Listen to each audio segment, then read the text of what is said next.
De plus en plus les consommateurs, le fumé. Alors évidemment, vous pensez au saumon, mais on fume aussi la viande et même le chocolat. Dans un instant, Alexia Mayer nous dira tout ce qu'il faut savoir sur ce procédé millénaire que l'on réinvente aujourd'hui. D'abord ce reportage chez des particuliers qui ont leur propre fumoir et dans des restaurants spécialisés, un marché se développe. Victor Frédéric, Véronique Gaglione et José Boulestex. C'est d'abord une odeur qui attire les clients. Celle d'une chair attendrie par de la fumée pendant des heures et un goût dont les amateurs de viande raffolent. J'ai pas mal bourlingué en Argentine où du coup voilà, la viande était bien travaillée. Et là je retrouve voilà, un peu ce goût particulièrement bien fumé. Et voilà, c'est tendre en bouche, agréable et voilà, c'est du plaisir. On n'a pas l'habitude de manger des viandes super assaisonnées comme ça. Et puis ouais, c'est le goût fumé qui est vraiment intéressant. On a l'impression de manger une forêt. C'est bon, ça sent le bois, ça sent tout. À la carte de ce restaurant spécialisé, il n'y a que de la viande fumée, dont le secret se cache derrière ces larges parois métalliques. Donc là, on est dans l'antre de la bête. C'est notre fumoir géant qui est fabriqué au Texas. Le fumage de la viande, une tendance que Thomas Abramovitch a ramenée tout droit des États-Unis. Dans le fumoir, les travers de porc cuisent sans être au contact des flammes pendant de longues heures. Je pense que c'est des saveurs qu'on ne peut pas obtenir autrement. Vous ne pouvez pas avoir ça dans un four. Donc le seul moyen d'avoir ces saveurs-là, c'est avec du vrai feu de bois et beaucoup de temps. Prendre le temps, et voilà la bête. Ce n'est pas un problème pour François Micheli. Pour une cuisson réussie, il est prêt à passer plus de 10 heures auprès de son fumoir. Dans la partie basse, on met des braises. Au-dessus, il y a un récipient que vous pouvez voir là, dans lequel on introduit un liquide, alors qui peut être de l'eau, du jus de fruits. Moi, en l'occurrence, pour le porc, j'utilise du cidre. Donc je mets du cidre à la partie basse, qui, avec la chaleur, va humidifier la viande pendant les 10 heures pour éviter que ça devienne un morceau de charbon. Un plaisir qui a un coût, près de 500 € pour ce fumoir de jardin.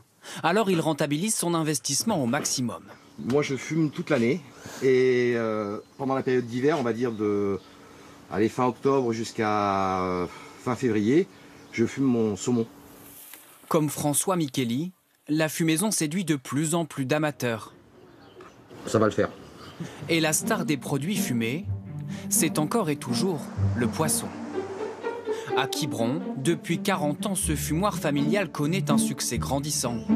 Ici, le produit phare est aussi le plus connu, le saumon. Préparés, levés en filet, les poissons restent recouverts d'une épaisse couche de fleurs de sel pendant près de 5 heures. Si on ne sale pas le poisson, eh ben la fumaison, ça va pas adhérer sur le produit. La fumée, produite par de la sueur de hêtre, est refroidie dans cette cellule pour ne pas cuire les chairs du poisson. Après une dizaine d'heures, les filets sont sortis. Ils patienteront encore plusieurs jours en chambre froide. Chaque année, l'atelier fume 60 tonnes de saumon, de maquereaux ou encore de harengs qui rejoignent les épiceries de luxe et les restaurants de la région. Dans cette crêperie de la Presqu'île, le poisson fumé à quelques kilomètres à peine rencontre un beau succès. Un goût exceptionnel. Ce que j'apprécie surtout dans ces poissons-là, c'est que c'est pas très salé. Parce que souvent, surtout dans les harengs qu'on achète sous vide, c'est que je trouve que c'est très salé. Loin des côtes bretonnes et de la tradition, la fumaison prend parfois des contours inattendus. Fumer du chocolat, c'est le pari d'Arnaud Larère. On fait par petites quantités pour vraiment que le fumage soit de bonne qualité. On va fermer. Et donc là, on va brûler le bois de hêtre.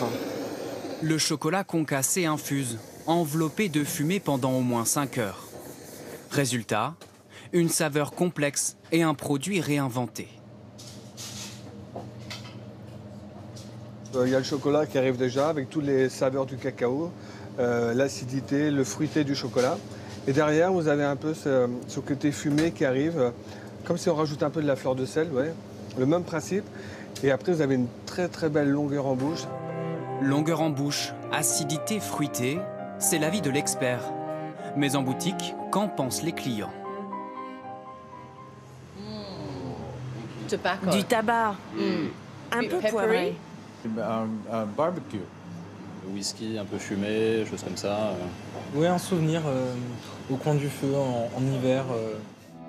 Des arômes multiples et des possibilités infinies, le fumé, un procédé millénaire qui n'a pas fini de se réinventer.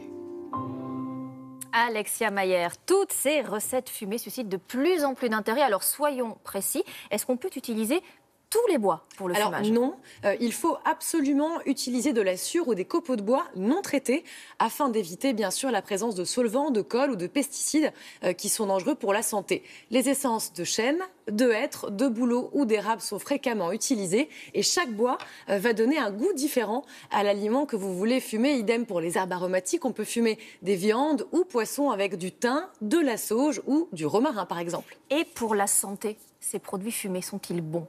Oui, ils contiennent des oméga-3, du fer et des vitamines. Mais les nutritionnistes conseillent de ne pas en consommer tous les jours. Pourquoi ? Eh bien, il y a deux raisons. La première, c'est parce qu'ils contiennent du sel.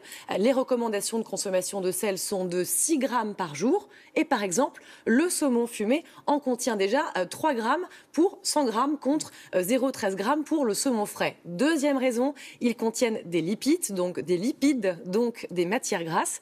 Le jambon fumé contient 10 grammes de lipides pour 100 grammes contre 3 grammes pour du jambon blanc. Bon, il y a de plus en plus d'aliments fumés, ça on l'a vu dans notre reportage. Est-ce qu'il existe de faux produits fumés?